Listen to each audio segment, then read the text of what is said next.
श्रियकान्ताय कल्याणनिधये निधयेऽर्तिनाम् श्रीवेङ्कटनिवासाय श्रीनिवासाय मङ्गलम्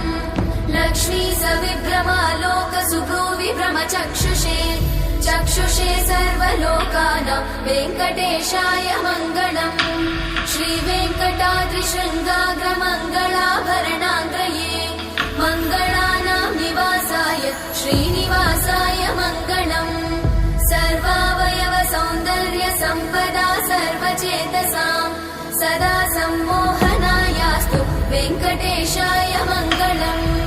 नित्याय निरवध्याय सत्यानन्दचिदात्मने सर्वान्तरात्मने श्रीमद् वेङ्कटेशाय मङ्गलम्